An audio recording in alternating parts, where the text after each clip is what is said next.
This is the Georgia Farm Monitor. Since 1966, your source for state and national agribusiness news, and features for farmers and consumers about Georgia's #1 industry, agriculture. The Georgia Farm Monitor is produced by the state's largest general farm organization, the Georgia Farm Bureau. Now, here are your hosts, Ray DeLisio and Kenny Bergamy. Well, hey there. Hopefully you're as excited to see us as we are to see you. This, of course, is the Georgia Farm Monitor, your one-stop shopping for anything and everything related to agriculture. Case in point, the annual Georgia FFA State Convention. Coming up, we'll take you behind the scenes and show you all the hard work and effort it takes to put this massive production on. Also on the program, in part 2 of our series honoring farm moms for Mother's Day, we'll head to Louisville, Georgia, and profile Lori Rogers, how she's balancing being a mom and running the family's agritourism business. And then later, with Vidalia season in full swing, why the quality of this year's crop is being called very good. These stories and so much more starting right now on the Georgia Farm Monitor. Well, another Georgia FFA State Convention has come and gone, and while it might stand for Future Farmers of America, the FFA isn't just for students looking to go into production agriculture. In fact, FFA has helped shape the lives of former members like Taylor Swift, Jimmy Carter, and even sports great Bo Jackson. With its focus on leadership development, companies from around the country are targeting students involved in that organization, and Damon Jones explains. Always a highlight of the state convention, this career fair will attract thousands of FFA students as representatives from a number of different colleges and companies look to share their message with kids they know will be very well-rounded. The mission of FFA is to develop premier leaders and leadership, so students involved in agriculture education and FFA get tremendous leadership skills, which will help them regardless of whatever career they decide to go into in the future. This is such a great program out there. Not only do they develop leaders, but they develop kids with character and drive, and they foster that from middle school levels all the way up to their advanced associations with the FFA program there. And that's why they are so excited to get in front of these kids, as it allows them to reach the students at such an important time of their lives. We feel that targeting kids in middle school and high school, putting the bug in their ear about college and pursuing summer internships while in college is important at an early age. And so far, these recruiters have been more than impressed, as they can clearly see the difference a program like the FFA makes in the lives of these students. I think that the FFA does a fabulous job preparing these kids professionally for their future, from their dress to their mannerisms, to the way that they speak and approach adults. Their work ethic is unbelievable. And that kind of confidence and communication skills will come in handy later in life, no matter what path these kids decide to take. Whether you're going to be a doctor, or whether you're going to be a cook, or whether you're going to be a mechanic, it doesn't matter. We all have to interview. If we can't get through that interview, then we can't get that job. So I think that's where the FFA excels, is making that person understand that selling themselves and being able to communicate is going to be key to any kind of career field that they go into.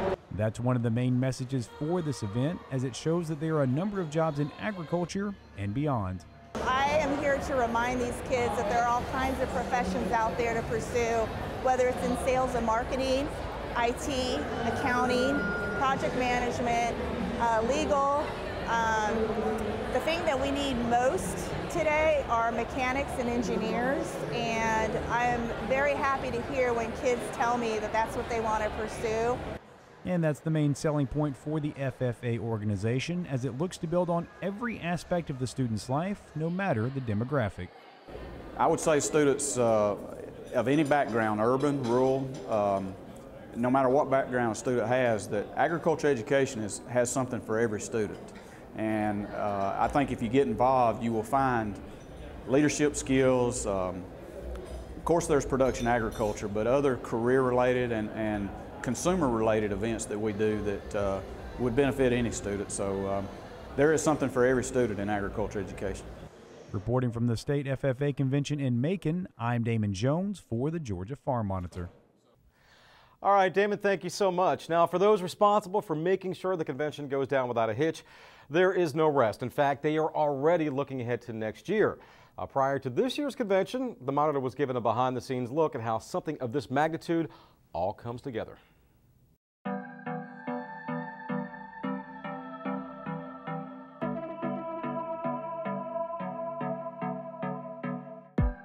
Lights, cameras, and a ton of action. If one didn't know any better, they may think they're at a rock concert instead of an FFA convention, but in a way, it really is a rock show. We make use of all the technology that is a rock concert we make use of, all the lighting and sound and graphics and video that are used in a concert. We try to use here with lasers and so on. Thousands and thousands of FFA members across the state have been working all year long, and the whole purpose of this is to recognize them for what they've accomplished all year. And all these pieces of technology simply allow us to make use of those technologies to help recognize those students. It takes a tremendous amount of hands. It takes a lot of volunteers. It takes a lot of folks on our staff and production crew that we hire to make this event happen and get this many students involved and have this many people engaged in a production is a lot of work, but we are really blessed to have a lot of really good people, a lot of talented people. And the FFA Convention in Georgia is what it is because of the resources that we have and the people that we have that make it a great event. We moved into this room on Monday morning at 8 o'clock and had to unload all the trucks and get everything in here. The stage was already built. So Monday, Tuesday, and Wednesday are really set up and rehearsal. And then Thursday we begin the sessions. The talent are competing on Thursday afternoon for the talent slots during the convention. And then Thursday night we begin with session 1. And we don't stop until session 7 on Saturday afternoon. I'm biased, I know, but we have a pretty first-class production. A lot of sound, a lot of lights, a lot of video, a lot of AV. I think if folks were able to be here and see it or watch it online, I think you'd be pretty impressed. The students, we set them up in a place to perform, and they perform beautifully, but they perform that way because they're ready and because the resources that we have here are just incredible. The Centerplex is a good place to work with. Our production crew is a great crew. Marshall Poole is our AV director that comes in and is just a professional. He's been at it more than 30 years on the state and national level, and we're just really fortunate to have the equipment and the resources that we have.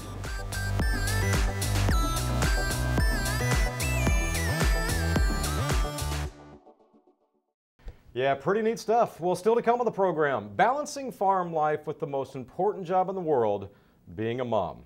But first, as we go to break, we conclude our coverage of the 2017 Georgia FFA State Convention by hearing from outgoing President Willie Sizemore.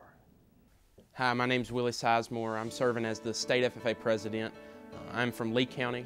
I was born and raised here in Lee County, and that's where I found my passion for FFA and agriculture education. I think my passion to serve is what really got me interested in the FFA. I was at my first state convention, and Ben Bennett, a former state officer, was speaking on stage, and I just saw, me through him. I could see that I wanted to be involved in agriculture and wanted to be involved in the FFA through those state officers. And if I could give that feeling to an FFA member in the crowd that was at the state convention that I will serve at in a few months, that would just be an honor to give that back from someone who gave it to me.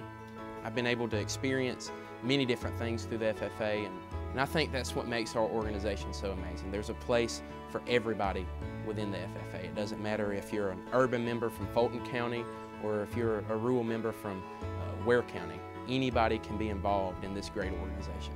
You know, for my situation, my dad was a lawyer and my mom manages real estate, so there was no agriculture in my family tree. So I found agriculture through agriculture education in the FFA. Anybody can do this. If your school has a Ag Ed program and has an FFA chapter, you can find a connection to agriculture and find a way to connect this to yourself. One thing that the FFA focuses on is leadership, and leadership can be used in any aspect of life, not just agriculture and not just any career, but in many aspects of life.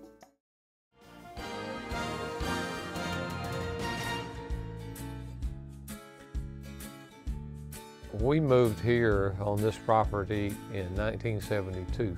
That's where it really all started. Here in Commerce is in a background in ag ed. I thought I was going to be an ag teacher. I went to the University of Georgia along the way and worked with Georgia Farm Bureau. Then I was president of the Georgia Agribusiness Council for 21 years. It sure has been a good journey, and I'm grateful for all the opportunity. In the early days, 2011, we were making a transition, from an administration that had been around a long time. Those were the first days of earning that trust. Georgia Grown is the economic development arm of the Department of Agriculture. When we began Georgia Grown, part of our component of our dream was to say, how do we give you a brand that as a business you can use? It had to be flexible enough, but it had to be powerful enough to make a difference. We unapologetically will say that we're busy building this brand to be the finest, most recognized brand in America, and certainly it's getting worldwide recognition even now with some of the companies using it. There was a lot of pent-up demand. They just said, yes, we've got to do this. People are intrigued by the land. They love the land. They love farmers. They sometimes don't understand farming, but we have a wonderful opportunity for people to engage and realize that, wow, these are real people. They are good stewards of the land, and they produce a great product, and I want that in my home, so that's part of the plan. And we've got some wonderful success stories along the way. Those kind of economic things where businesses are expanding, where they're adding jobs, where they're selling products in places they never thought of, that's where we're trying to get to. If we can see the brand impression and know that there's a job in Georgia that's behind that, and there's a family that had a dream about making a product, or there's a big manufacturer that's proudly employs thousands of Georgians, and they're willing to associate with the brand. That's a very powerful transaction and relationship that takes place. There's probably not a section of the economy where there's a more heavier concentration of entrepreneurs than when it comes to agriculture. Farmers are quick to see a market. They are generally not risk adverse. They're quick to see an opportunity. They're willing to try. We're so diverse in Georgia, and so all our farmers have a real diverse portfolio that they choose from, with fresh fruits and vegetables now, literally apples to zucchini, that really, through Georgia Grown, there's a great linkage there. When we began Georgia Grown, I knew there was a responsibility this department should have with school nutrition. Our vision is that by the start of the school year 2020, every school, every meal, every day in Georgia, at least 20% of the menu is Georgia Grown, and that 20% of the schools are at 50%. And boy, I really believe it can change Georgia. We're rapidly approaching that time which comes in the life of every nation when we must determine whether we will strive for a well-rounded, self-sustaining national life, which there shall be a balance between industry and agriculture. Or, as so many nations in the past, we shall sacrifice our agriculture for the building of cities. That's one of the greatest challenges for future Georgia, is to make sure we maintain a healthy agriculture, a strong agriculture. It's what we do best, and I'm thankful for the opportunity to be a part of that in the past, and I certainly hope so for the future. With Mother's Day just a week away, we continue our Farm Mom series by taking a look at Lori Rogers from Sunny Day Farms in Louisville. As you're about to see, Lori is taking her passion for agriculture and spreading it to the next generation.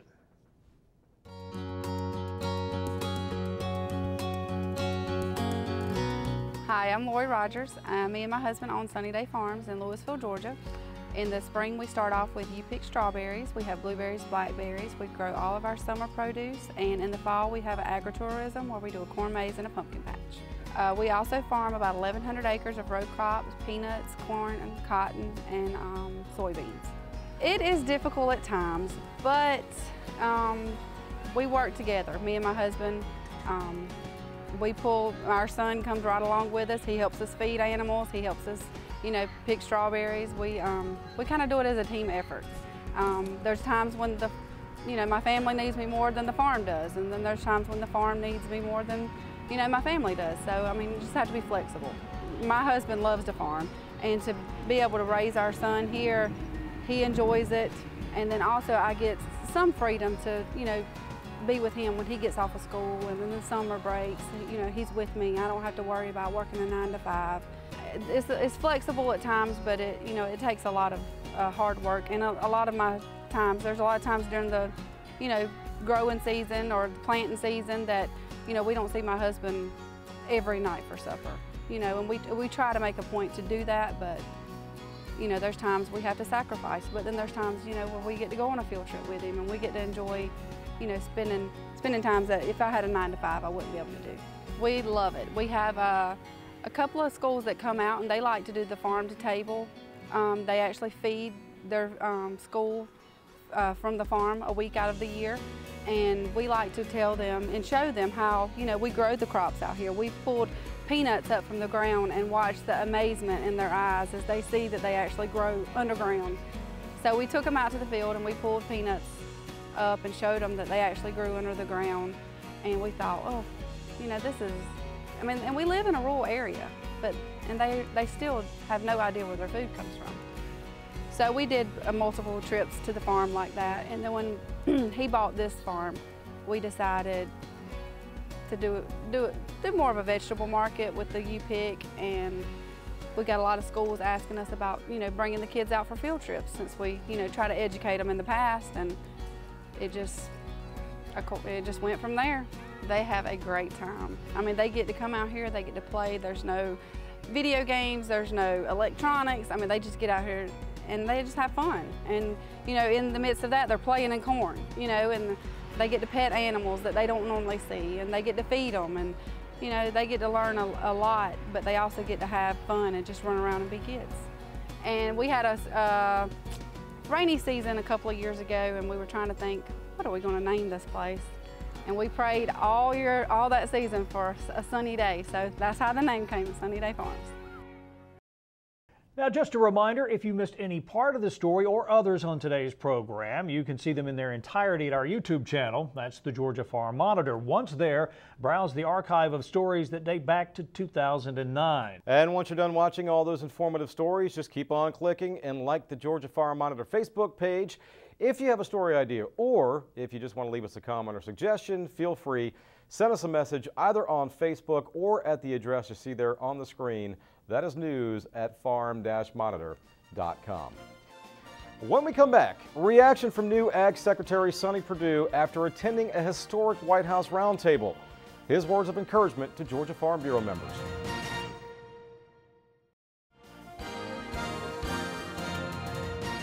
So I just want to welcome you very much to the White House special place, America's farmers and ranchers.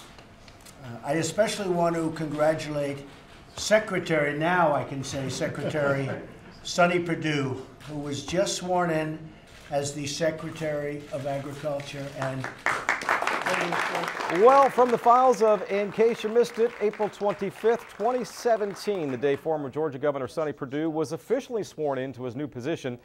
Just a short time later, he joined President Trump for what was being called a historic roundtable discussion involving farmers and ranchers from around the country, and that includes AFBF President Zippy Duvall. Evidently, the last time such a diverse group of farmers met with the U.S. president this early in an administration was prior to the election of Ronald Reagan in 1980. While addressing those in attendance, President Trump pledged that his administration, along with Secretary Perdue, would work to address critical challenges faced by agriculture.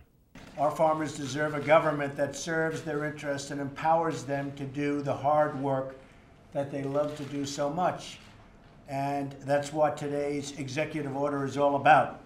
With this order, I'm directing Secretary Perdue to work with other members of my cabinet to identify and eliminate unnecessary regulations that hurt our nation's farmers and rural communities. We want to make it fun to farm again. Y'all for that? You know, we want to make it fun to farm again.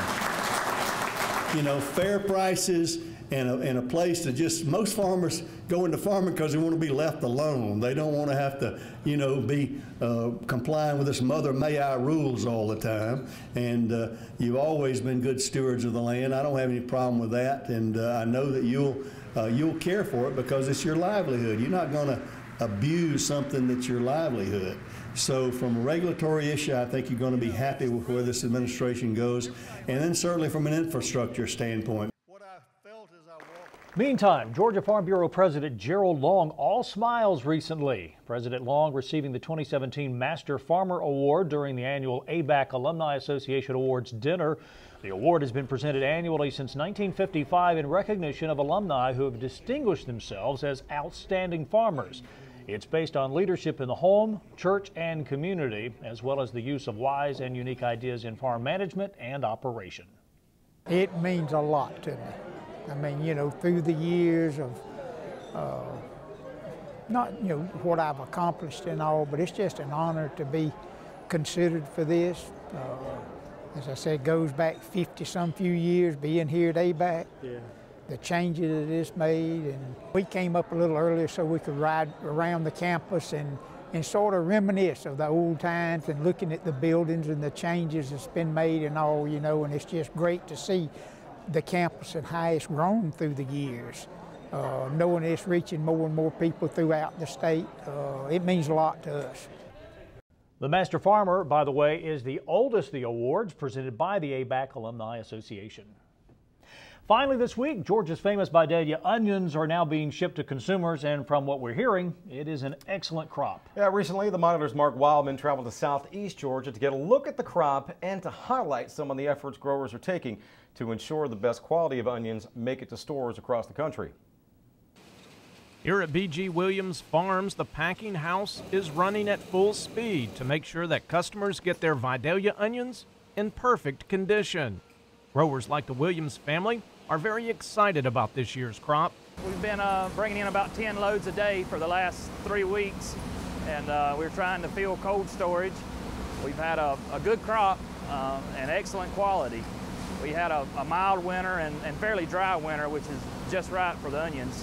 So now we're going to spend the next 3 to 4 weeks trying to get this crop in, and we're shipping part of the volume, and the remaining part of the volume we're filling cold storage, and we'll ship out of that throughout the summer. UGA area onion agent Cliff Reiner works with growers to help keep the quality high and to advance this very recognizable Georgia brand. Our industry is constantly advancing. That's, you know, one thing. We have growers that are putting in more refrigeration, newer equipment to process the onions, more bins. The work we've done at the research center and the seed companies have done to come up with better varieties offers us challenges and offers growers challenges because they yield more per acre, so you have to be able to process more in the same amount of time. So it's a stressful time period this harvest season. One of the most important steps in delivering a good product is making sure the onions get from the field and into the box in as good a shape as possible. All along the processing line, great care is taken to make sure the best onions make it to the store. Our primary focus here is to not damage the onions. That's our main goal. Any bruise or cut that you have on that onion will turn into a scar, and not only does it affect the aesthetics of the onion, it can also lead to decay later on. So our primary goal is to just keep that onion bruise-free from the beginning of the process in the field all the way to when it goes into the box here. As this year's crop makes its way to consumers, it is important that we all understand the efforts being made by the growers and everyone else in the industry to make sure this famous Georgia crop keeps growing. The Vidalia growers really lead the sweet onion category, and there's really no comparison in terms of what they provide. The interesting thing I've seen over the past 5 or 6 years is the quality and the ability to put a better product on the shelf is really coming forth. The flavor is even getting better. We've done a lot of research, and the growers have paid for that through the Onion Committee to provide a better product for the consumer and more consistent flavor profile. And as far as where this load is going, these onions are going to go to you all over the country. For the Georgia Farm Monitor, I'm Mark Wildman. Mark, thank you very much, sir. Nice job. That is going to do it for this week's edition of the Georgia Farm Monitor. And here's my weekly reminder for all the latest ag info regarding food, great recipes, and what's happening down on the farm. Be sure and check out our Twitter, Facebook, and Pinterest pages. You'll stay informed and see what's up in the world of farming and here on the Farm Monitor Show. Take care, everybody. We'll see you next week right here on the Georgia Farm Monitor. Have a great week.